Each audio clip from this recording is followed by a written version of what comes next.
Welcome to Cronkite Cut, where our entertainment news is a cut above the rest. I'm Bryce Newberry. And I'm Nicola Brennan. We're back and we have plenty of hot news to talk about. On this week's episode, a potential new service coming to Uber users. Say hello to the next way of traveling on demand. But right now, we're talking about the new Weeknd music video. Let's go to Catherine Hathaway for more. On Thursday, singer-songwriter Bob Dylan was awarded the Nobel Prize in Literature for his poetry and music. Dylan is the first musician to ever receive the esteemed award. The Swedish Academy said Dylan was chosen for the honor for having created new poetic expressions within the great American song tradition. The 75-year-old musician has been an iconic influence in rock, pop, and folk music since the 1960s. Times sure are changing. Congratulations, Mr. Dylan. The Weeknd's music video for False Alarm was released Thursday, and boy is it graphic. Following the storyline of a bank robbery, we see the heist from the robber's eyes. Because of the unique point of view, the video felt a lot like a high-intensity video game, despite the high quality of the music video. I definitely agree with the graphic content warning. Although violent and shocking, the video will make audiences jump and keep them engaged in the portrayed heist and equally intense song, False Alarm. Prince's death was a crushing blow to his fans, but for the low price of $35 million, you can own a vault of his unreleased music, videos, and concert footage. The underground steel vault is located in the late singer's Paisley Park estate. Prince's former sound engineer said the vault was nearly full by the late 80s. In an exclusive interview with BBC, Prince's former employee insists that the contents of the vault are his legacy, and they must be protected. Hopefully there will be a compilation album in the public's future. Well, that's all we have for you this week. I'm Catherine Hathaway. Back to you, Nicola and Bryce. Thanks, Catherine. Blake Shelton took a sweet escape last week, right down to his Hollaback Girls' hometown. That's right, Blake and Gwen visited Orange County, California for a fun-filled day at Disneyland with her kids. Gwen took Blake to the house she grew up in and where some of No Doubt's greatest hits began. And she documented the whole thing on Snap. Between Gwen being on tour and Blake judging The Voice, it's been a busy fall for the couple. But as we get closer to Halloween, we also get closer to Blake and Gwen's one-year anniversary.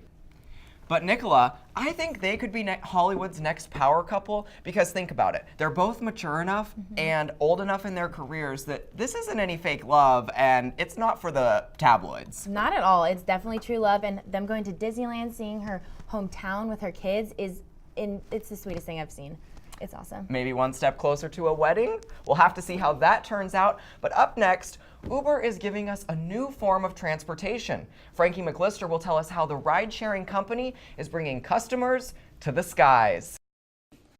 Starting off with this company, and that's Uber. They announced that vertical takeoff airplanes could be in the company's future. And this is within the next decade. You could possibly be using the app to fly to your next destination. Uber's chief product officer, Jeff Holden, revealed that the company is seriously exploring vertical takeoff and landing transportation. Uber said that their plan would require a major investment in technology and obviously urban infrastructure. Now, personally, I'm not sure if this means we would have to go all the way to Sky Harbor for an Uber ride or not, but I'll be curious to see how this idea comes into play. Now, listen up to this one, whether you're an Amazon Prime member or not. Beginning just last week, Prime members, they're now able to access more than 1,000 digital books, magazines, short works, and comic books at no cost. The online retailer's new Prime reading program includes many popular books such as The Hobbit and Harry Potter and the Sorcerer's Stone. It also includes magazines like People, that's a popular one, and National Geographic Traveler. The annual $99 Amazon Prime fee may seem a little steep, but for now it includes 2-day shipping for eligible purchases, unlimited streaming of movies and TV shows with Prime Video, and the ability to borrow books from a lending library. That's it for me. I'm Frankie McLister. Back to you, Nicola and Bryce. Thanks, Frankie. Now, this has been a scary month for the Kardashian-Jenner family. On October 13th, Kendall Jenner testified in court against her alleged stalker. According to E! News, Jenner said in her testimony that she doesn't feel safe in her own home anymore. This happened about 2 weeks after her sister, Kim Kardashian, was robbed at gunpoint in Paris.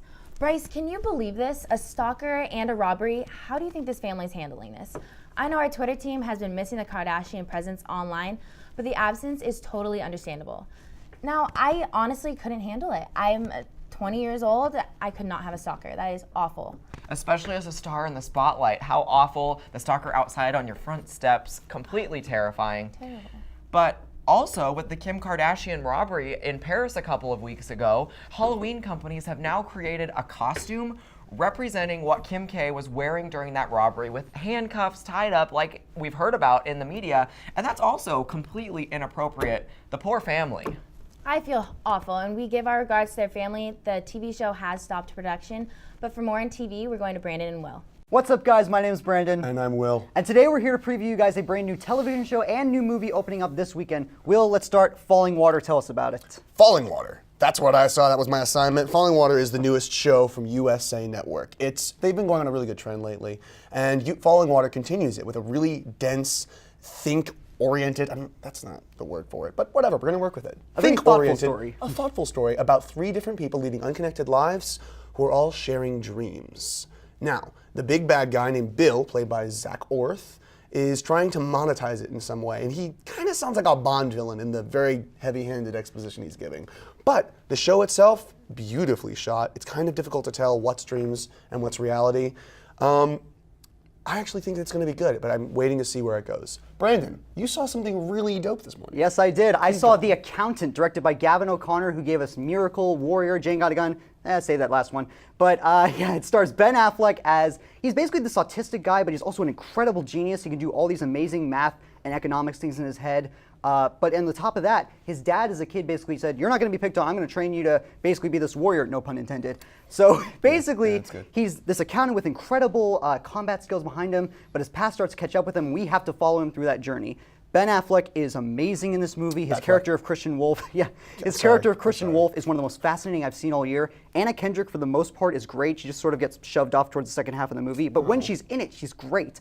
And John Bernthal, just seeing the Punisher face Batman, that's kind of a cool thing. And plus you got Commissioner Gordon, J.K. Simmons in there. It's a really fun movie. It's a little bit overlong, but overall I recommend you guys see it. So yeah, that's our thoughts on Falling Water and The Accountant. What did you guys think? Let us know down in the comments below, and be sure to subscribe to our YouTube channel in the process. My name's Brandon. I'm Will. And we'll see you guys next time. Thanks, Brandon and Will, and that does it for this week's episode of Cronkite Cut. But we're always online and on social media, so check us out at Cronkite_cut. For all our latest episodes, check out cronkitecut.wordpress.com and join us back here next time. I'm Nicola Brennan. And I'm Bryce Newberry. This is Cronkite Cut, where entertainment news is a cut above the rest. Thanks for watching.